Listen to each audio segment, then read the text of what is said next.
Apéro débrief, Thunder Mavs. Bonjour. Alors.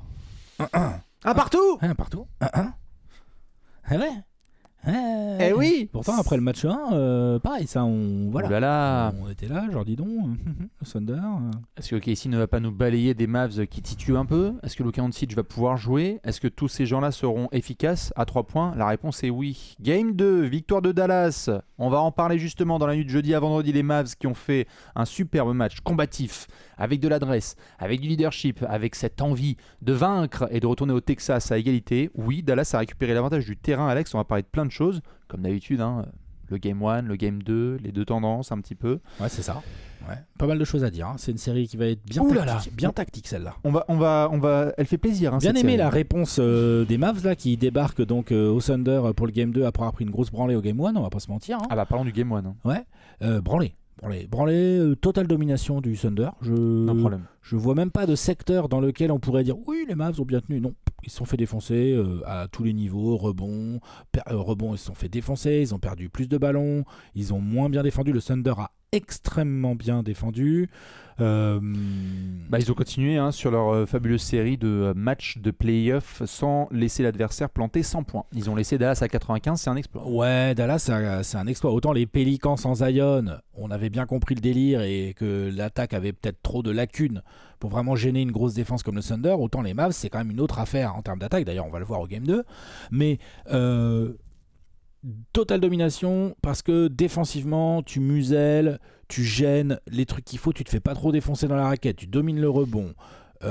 Kyrie Irving fait un petit peu des gros trucs, mais Luka Doncic dans l'ensemble est extrêmement bien gêné. Et les role players des Mavs font pas trop tomber les tirs dedans parce qu'aussi ils sont bien gênés. Pendant que toi, par exemple, t'as un gros Shai Gilgeous-Alexander, t'as Jalen Williams qui monte en régime juste quand il faut. Hein. Money time, fin 3e, 4e quart, l'autre, bim, tout rentre, machin, il domine, il fait trop mal. Bah ouais, le 3e quart de Shai et le 4e de Jalen Williams, ça fait mal au cul. Ça fait mal. Le banc. Au match 1, j'ai 42 points du banc d'OKC et seulement 23 du banc des Mavs au match 1, hein, donc ça fait mal ça. Bah exactement, avec tout ce qu'on peut dire, comme tu l'as bien souligné là, de positif pour du Shai ou pour du Jalen Williams. J-Dub, c'est vrai que moi je ne peux pas m'enlever de la tête que le Game 1 c'est le Aaron Wiggins, Cason Wallace game. C'est un match où vraiment on voit, et on va en reparler, de la part de Marc Daigneault, dès le début de la série, que Josh Giddey est dans le 5 majeur. Cette affaire commence tout à fait sympathiquement, petit alley-oop pour Chet Holmgren, mais très très vite, on se rend compte que ça va être un poil compliqué, et donc on va tout de suite intégrer Aaron Wiggins avec Cason Wallace, notamment dans la rotation. Super match de la part des deux garçons qui ont un impact énorme sur la rencontre. Et puis après, comme tu l'as dit, grosse défense, plus le public, plus la jeunesse, et Dallas qui nous a fait aussi un Game 1 éclaté contre les Clippers, faut le dire. Hein. Ouais. Apparemment, ils ont une méthode qui fonctionne plutôt bien. C'est le Game 1. On va on se renifle un peu. Et au Game 2, on revient avec un plan de jeu ajusté, avec des rotations ajustées, pas mal de choses en fait modifiées. Et donc là, ils ont encore fait le coup au Thunder ce coup-ci. Ça a marché. Quel match, bordel. Alors, exactement. Gros match. Tu parlais de Josh Giddey. Giddey, il a eu encore moins de minutes au Game 2 parce que c'est un sujet pour le Thunder. Un sujet que les Mavs leur ont dit les gars, ça va pas être facile de le faire jouer. Hein. Lui, je vous préviens, on l'a vu. Hein. Pour moi, il est injouable. Et d'ailleurs, Daigneault, coach de l'année, pas pour rien. Hein. Il a combien de minutes, Josh Giddey, dans le deuxième match 11. Il a 11 minutes sur le deuxième match, c'est mort en fait. Et d'ailleurs, là, ça rend pas tout à fait justice, mais quoique si, j'aime pas trop la stat de plus-minus, mais celle-là, il y est, il y a moins 20. C'est-à-dire qu'il est là dans les séquences avec le Thunder sur lesquelles ça marche le moins. Il y a eu une perte de balle, mais elle n'est pas un bon timing. Il y a eu des shoots qui ne sont pas rentrés, et donc du coup, c'est compliqué pour Josh Giddey. On se rend compte tout de suite que ça va vraiment mettre des vrais bâtons, des auto-bâtons dans les roues du Thunder dans une attaque qui peut être nettement prolifique. Et en plus, on en a parlé, c'est pas comme si défensivement il était en train de lockdown des gars en face quoi. Complètement, non, vraiment non. Dallas, c'est trop pratique pour eux quand Josh Giddey est sur le terrain pour la défense. Et effectivement, t'as raison, ils changent pas tant que ça des choses en défense pour le Thunder. Non. Donc ça c'est le premier point où bon c'est plus du côté du Thunder vraiment que bon Dallas. Nous on l'avait vu à la preview que Josh Giddey potentiellement il y avait un sujet, je l'avais pris en joueur à suivre, tu vois. Donc je pense qu'évidemment le staff professionnel des Mavs il l'avait vu aussi, ça c'est logique. Oui. Non moi ce que j'ai bien aimé aussi, on va venir sur Paul George Washington, mais non c'est plutôt l'exploitation par Dallas des minutes sans Chet Holmgren. Bah ouais. Chet Holmgren il fait pas un grand match 2 hein. Offensivement c'est compliqué, les tirs ça rentre pas, voilà 1 sur 6 à 3 points, tu vois 4 sur 12 en tout, 4 ballons perdus, voilà. Mais défensivement sa simple présence, sa verticalité, il y a 2 contres dans la feuille de match, mais en ressenti pour les Mavs il y a 8 contres, tu vois, s'il a un niveau de contest extraordinaire c'est beaucoup plus compliqué, et surtout dans le jeu Doncic, Kyrie et tout qui aiment bien aller au cercle, ça les fait chier. Là ils avaient identifié le sujet et dès que Chet Holmgren est allé un peu se poser sur le banc, ils ont exploité. Et c'est pas que Jalen Williams fait pas son match, c'est pas le problème, c'est qu'il est moins... Jalen fait une super entrée en début de match. Il est moins vertical. Non, c'est pas tout le même. C'est beaucoup plus difficile. Ils n'ont pas... Personne n'a un deuxième Chet Holmgren, mais ils n'ont même pas un deuxième pivot un peu vertical, même s'il est moins talentueux, tu vois, par exemple en attaque, il pourrait au moins être vertical et défendre le cercle un peu à la manière d'un Chet Holmgren. Ça, Dallas l'a très bien utilisé. Donc ça c'est clairement de la réflexion tactique entre les deux matchs. Les mecs ont identifié, on dit attends leur défense elle est trop relou, mais faut reconnaître que quand il n'y a pas de Chet Holmgren, les gars, au cercle, ça va ouvrir des espaces pour nos shooters. Dieu sait que Dallas a beaucoup de shooters, hein, beaucoup de mecs capables. Il y a Kyrie et Doncic, mais il y a aussi Tim Hardaway Jr. qui là sort du banc. Je disais à Bastien en off juste avant, il a que 2 minutes de temps de jeu de plus entre le match 1 et le match 2. C'est pas la même, Par contre en ressenti pareil, là on est jour et la nuit là. Non mais tout à fait. Les tirs rentrent quoi. Tout à fait. Sur le match, dans l'ensemble, il y a un truc qui me marque tout de suite d'entrée, c'est que, et je le vois avec les fans de Dallas en pleine nuit, ça semble être le retour de Luka. 16 points dans le premier quart. 16 points dans le premier quart. Pourtant il est pas à 100%. Non bien sûr, mais 16 points dans le premier quart, propre. Et s'il n'est pas à 100% physiquement, il est quasi à 100% au shoot. C'est-à-dire qu'il y a du step back 3, il y a du look and start sur la gueule, il n'y a pas de problème. C'est le Luka game comme on le connaît, en tout cas sur le début de match. Et on connaît les Mavs qui ont cette faculté à réserver la première mi-temps pour Luka, la deuxième pour Kyrie, et on va en parler. C'est pas forcément la deuxième mi-temps de Kyrie dans l'aspect offensif, parce qu'après on va parler de tout le taf qui a été fait. Il a été en création, mais au scoring, mais là on a les stats sous les yeux, il prend 8 tirs. Non, tout à fait. C'était pas le Kyrie game. Par contre, il y a eu beaucoup d'éléments hyper positifs autour de Kyrie, notamment la défense. On va en reparler. Ce qui m'a marqué sur la première mi-temps, c'est que OKC décide de laisser certains joueurs de Dallas les punir s'il le faut à distance. Donc, vas-y Josh Green, vas-y PJ Washington, vas-y même Dante Exum. Prenez vos shoots à 3 points et si vous les rentrez, félicitations. Le problème pour OKC sur la première mi-temps, c'est que c'est le match où ces gars-là rentrent fort leurs tirs. L'impact de Josh Green et de PJ Washington dès le début de match, il est énorme. Du coup, tu n'as même pas besoin du scoring de Kyrie Irving. Parce que tu arrives à la mi-temps... c'est même mieux. C'est tout à fait. C'est-à-dire que là, tu es en train d'être devant dans un match dans lequel Kyrie Irving, tu as gagné même un match dans lequel Kyrie Irving en scoring a mis même pas 10 points. Je veux dire, Kyrie Irving a moins de 10 points dans un match, tu sais que c'est pas souvent ça. Hein. Tout à fait. C'est que non seulement il a pris que 8 tirs, mais il en a mis que 2. Non, bien sûr. C'est vraiment... Bon, il y a 11 passes d'ess, hein, tu vois, là on a 11 passes d'ess. Et puis c'est la défense qu'il a faite, moi j'étais choqué. C'est le problème de... Alors ça, t'as raison, mais c'est aussi le problème...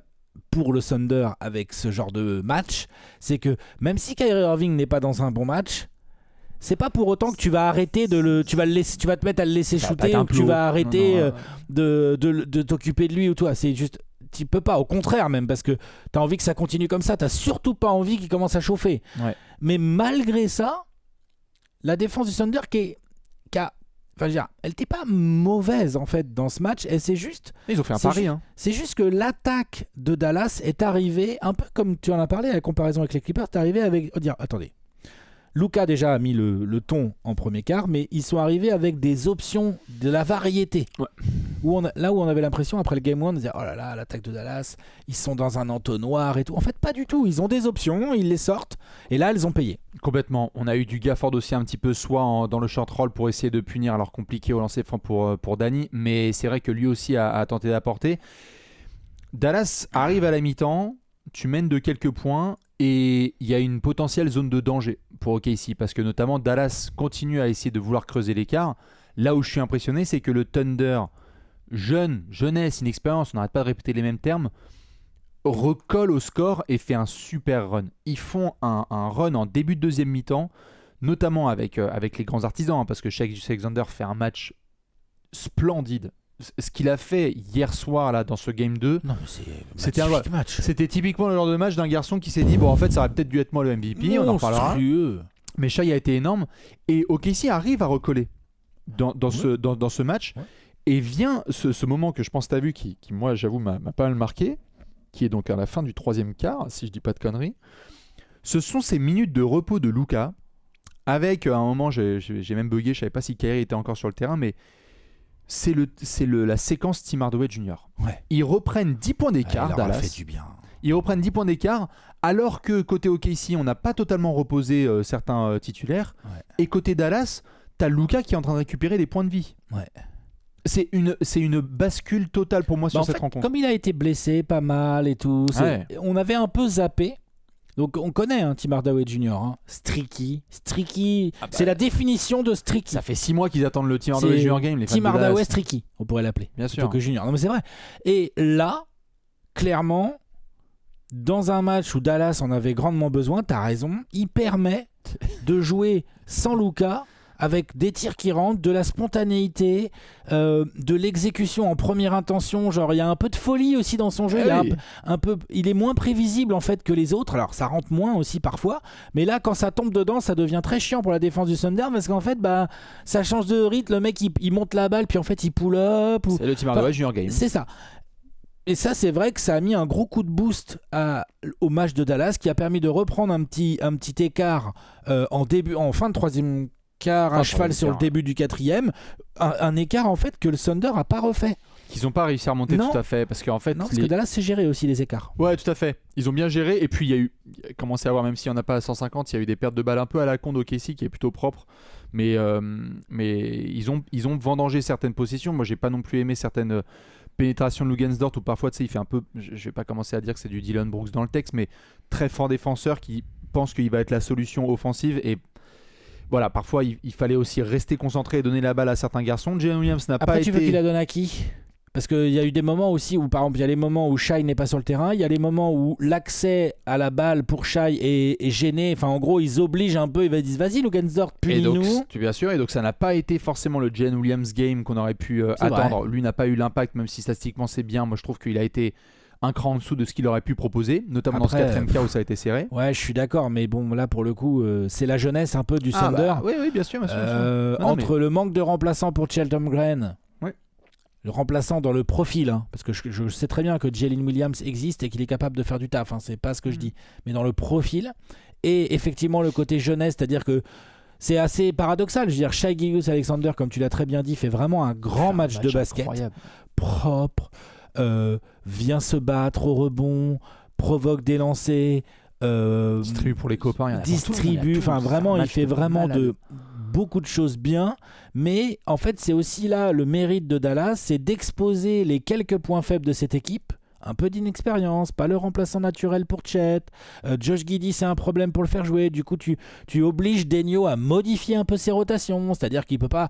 Voilà, il est obligé de faire jouer plus de Aaron Wiggins, plus peut-être. Tu vois, Josh Giddey, c'est aussi à ça qu'il sert. Au lieu que ça soit Lugansdort qui drive, t'as Josh Giddey avec la balle. Pareil dans la preview. Potentiellement. Non, mais tu vois. Et donc. Le Thunder fait pas un mauvais match. Non, ils font un super match, mais tu vois. Et c'est Dallas qui est vraiment venu en mode non les gars, ça va pas être une série. On n'est pas les Pélicans. Non. Tu vois, genre on n'est pas stérile en attaque du tout. On a des options tactiques et nos role-players quand ils mettent leurs 3 points, vous êtes dans la merde. C'est ça le vrai message. Bien sûr. C'est d'ailleurs tout à fait le truc que tu souhaitais en tant que fan ou membre des Mavs, c'est quitte à avoir un match bouillantissime. Donc le match à 18 sur 37 à 3 points. Ah là, c'est bouillantissime. T'es à 50% à 3 points en prenant quasiment 40. Félicitations. Et à ce moment-là, il n'y a aucune défense possible ou imaginable. Autant avoir ce game-là quand t'es à l'extérieur. Dallas récupère l'avantage du terrain avec un énorme shooting game. PJ Washington fait le match de sa vie. Puis pas qu'au shoot, il y a les non, shoots non, il qui y a rentrent. tout. 29 points, 11 du rebonds, rebond. 4 passes, 2 interceptions. Les efforts, exactement. 1 contre. Il a été absolument partout. Et en plus, sur les 7 shoots à 3 points, moi j'ai l'impression que chaque shoot rentré par PJ Washington était un énorme shoot. Parce qu'en fait, il y en a un qui est rentré en deuxième mi-temps aussi, qui redonne de l'énergie à Dallas. Ah, énorme en termes de momentum. En termes de momentum, tout à fait. Tu sais, t'as les 3 points et les 3 points, quoi. Il y en a vraiment de PJ Washington où je me suis dit, putain, celui-là, il fait mal. Il fait tellement mal, PJ Washington, sur ce match. C'est le match qui justifie le trade qui a été fait en cours de saison. Complètement. Et PJ Washington aussi justifie, au-delà, je le dis, vraiment au-delà des 3 points qui tombent dedans et qui font mal, t'as raison, il justifie aussi. Tu vois, il a ce côté, il peut switcher, il est athlétique, il a les longs bras. Donc en fait, s'il est sur Jalen Williams, bah ça va. S'il est sur Shai, bah il peut peut-être tenir. S'il se retrouve dans la raquette face à un costaud, bon, il est un peu plus petit. Par exemple, il est évidemment plus petit que Holmgren, mais il est pas ridicule avec et tout. Il est dans le range de taille d'un Jalen Williams. En fait, il est très très important juste en termes de ce qu'il représente comme polyvalence physique et athlétique dans l'aile pour Dallas. Et là évidemment il met ses 3 et il vient se battre au rebond même. Enfin je veux dire même comment dire en position. En fait il a pas fait beaucoup d'erreurs quoi à part des fautes bêtes. Il y a des fautes débiles. Oui bon bah ça c'est d'ailleurs comme ça. Non, il se fait exclure. Il finit à 6 fautes c'est bien ça. Sûr. Tu vois donc. Là-dessus, grand match, PJ Washington, grand match, homme du match. Oui, après, il y a Shai, mais c'est dans la défaite, parce que Shai fait un match incroyable. Non, en fait, c'est le PJ Washington game. D'ailleurs, c'est marrant, je posais la question ce matin, c'était le PJ Washington game. Du match non, alors, Luka fait évidemment le travail et il met le couvercle sur la rencontre avec les gros buckets bien comme il faut. Dis donc quand même. Il y a 29 points, 10 rebonds et 7 passes, c'est efficace. Il y a les 3 points qui rentrent à nouveau, c'est que 5 sur 8 à 3 points pour Luka. Ça fait un bail. En playoff, ça n'était pas arrivé encore, je pense. J'ai même envie de dire au printemps, c'est pas encore arrivé. Parce que Luka, vraiment, ça a été compliqué, tout à fait. Non, c'est le PJ Washington game.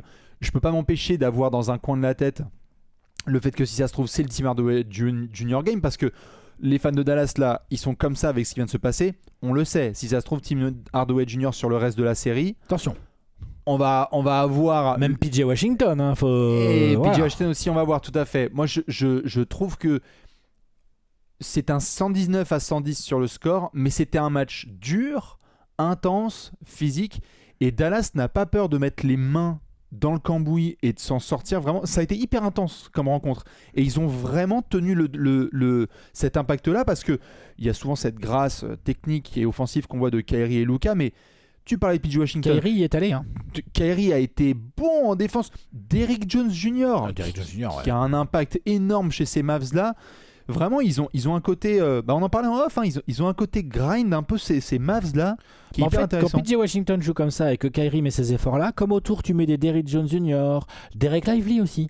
Son entrée n'est pas mauvaise. Peut-être pas dans la ligne de stats, mais elle est pas mauvaise. Je suis d'accord. Il y a des fans des Mavs qui m'ont dit faut regarder les matchs. Moi j'ai envie de dire non, les gars. Derek Lively, il a été un peu trop pressé tout à fait dans certaines de ses décisions, mais il a un impact sur la rencontre. C'est pas mauvais. Non, bien sûr. Voilà, il est jeune aussi, faut pas oublier. Mais c'est pas mauvais. Il se donne, il envoie quoi. Il envoie grave. Et donc Derrick Jones Jr., lui il est là pour ça et tout. Mais après, en plus, le pauvre, il est quand même en mission très souvent premier rideau sur Shai. Mission relou, quoi. Sûr. Très très relou. D'ailleurs, il a pris la sauce à de nombreuses reprises hier. Ouais. Moi, j'ai une question à te poser. Et pour les fans du Thunder, vous inquiétez pas, les Mavs, on va s'occuper de vous après. Est-ce que le plan de jeu est bon et il suffit juste de le dupliquer et Dallas n'aura pas la même adresse? Dallas n'aura pas la même adresse. C'est bon. Potentiellement, tu peux te dire que oui, là, ils ont quand même été extrêmement adroits à 3 points. Le plan de jeu, je le trouve bon, moi, d'occasion. Mais attention, moi aussi, le plan de jeu, je suis assez d'accord. On peut toujours dire oui, ils n'auront pas la même adresse parce que PJ Washington, mais attention, je répète, Kyrie Irving a mis que 9 points. Ouais.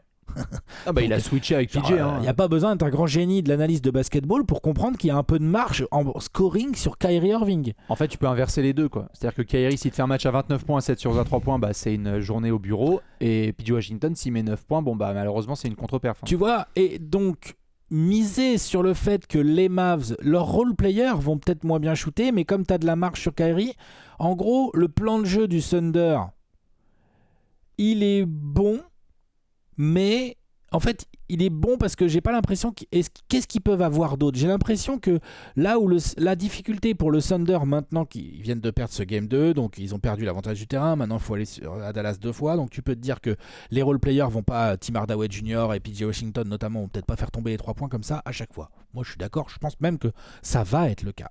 Par contre le souci c'est que tu dois répondre là à ce que t'as proposé Dallas. Qu'est-ce que tu fais de Josh Giddey? Est-ce que Daigneault c'est ce genre de coach où au Game 3 là, non mais au Game 3, starting 5, Cason Wallace. Oh là là, oui, ou Aaron Wiggins. Oh. Ah mais aucun problème. Non mais alors, aucun ça problème. serait intéressant. Ensuite, est-ce que Daigneault c'est ce genre de coach où éventuel petit problème de faute qui arrive de Chet Holmgren mais le match est encore serré, je le laisse sur le terrain.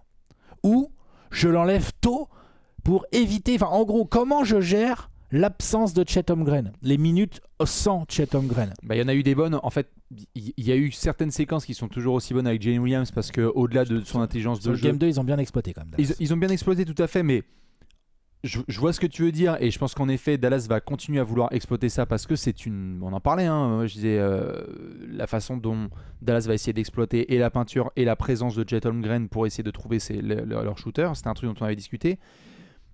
Je trouve que le plan de jeu d'OKC est bon et que Giddey va gentiment devoir regarder cette série sur le côté. Donc dans la continuité du plan de jeu d'OKC, t'as Giddey qui joue plus ou presque quoi. Dans la continuité, je veux dire. Je sais pas ce que va faire Daigneault parce que t'as pas envie de killer totalement la confiance d'un joueur, mais en même temps, t'as envie de gagner les séries. Mais en même temps, t'as envie de gagner la série. Et donc, il y a peut-être aussi un jeu à faire d'équilibre entre le banc, comme t'en parlais tout à l'heure, entre le banc et le 5 majeur. C'est-à-dire que si ça se trouve, Josh Giddey doit avoir une discussion là avec son staff et en fait, il va runner certaines minutes 6e homme du bench mob parce que là, c'est Tim Hardaway Jr. qui vient de te montrer comment ça se passe avec un peu de culot et d'agressivité.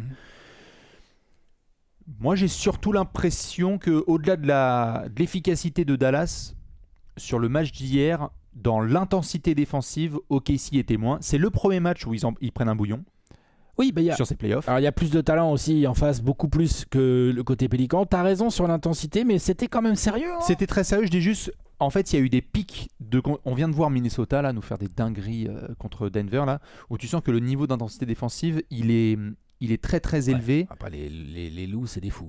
Tout à fait, mais c'est top 5 défense de la NBA cette saison, le OKC. Bien sûr. Je trouve que le pic de concentration des Wolves est évidemment très élevé sur 48 minutes sur ces playoffs.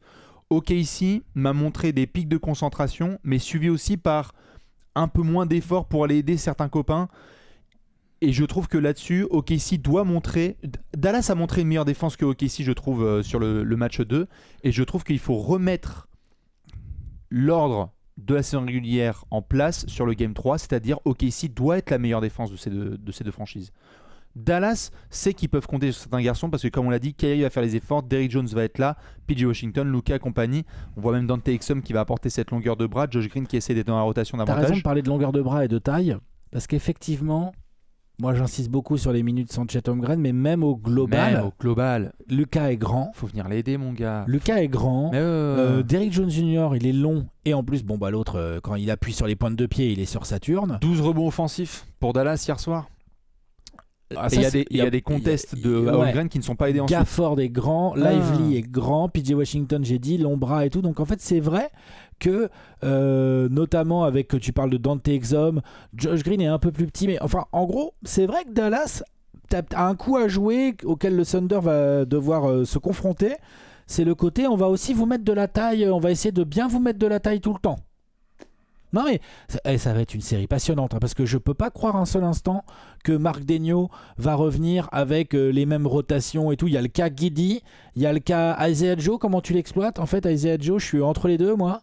Là pour le moment ça a pas trop. Mais par contre en termes de spacing et tout, il apporte direct. Ouais tout à fait, mais pour le moment, enfin sur le premier match il a été à droite, sur le deuxième un peu moins. Il faut qu'il ait un impact meilleur. Il faut qu'il ait un impact meilleur que ça parce que normalement c'est Isaiah Joe qui doit faire cette espèce de pareil de Tim Hardaway Jr. game quoi. Si tu te fies à la saison régulière, Isaiah Joe a été superbe et là il faut qu'il y ait Ça va être hyper intéressant. Ça va être un super test pour OKC. La jeunesse là, d'OKC, là. Ouais, et là, ils viennent de perdre leur premier match de playoff. À la maison. Ça y est. Ouais, et même tout court. Oui, non, mais et puis en plus, c'est à la maison en plus. C'est pas comme si la Bien série sûr. démarrait à Dallas. Ça faisait depuis quoi? J'ai pas vu la date. Ça faisait depuis le 5 avril que OKC n'avait pas perdu de match de basketball. Oh non, ça faisait un petit moment. Parce qu'ils ont bien Série fini la malade. régulière Ouais. et tout. Donc là, ça va être intéressant parce que jeune OKC, moi je pense qu'ils ont tout à fait le plomb dans la tête pour pouvoir revenir déterminé et faire le taf à Dallas. Oui, oui, oui. Ça se passe Chet comment? Holmgren, il peut faire un grand match 3. Hein. Bien sûr. Ça se passe comment? Est-ce qu'on va revenir à OKC à 3-1 Dallas, à 3-1 OKC ou à 2-2? Moi, je dirais bien 2-2, moi. Pareil. J'aime beaucoup ce que les Mavs ont proposé là en termes d'ajustement de tout, mais je les trouve pas. Enfin, ils ont des petits trous d'air, ils ont des petits manques de régularité dont OKC, je pense, va se servir. Moi, je dirais 2-2 le retour à OKC. 2-2 aussi. Puis alors, bonjour le match 5. Ouais. Je pense que ça va être un petit 2-2 et qu'ensuite on va revenir sur un Game 5 monumental à Oklahoma City.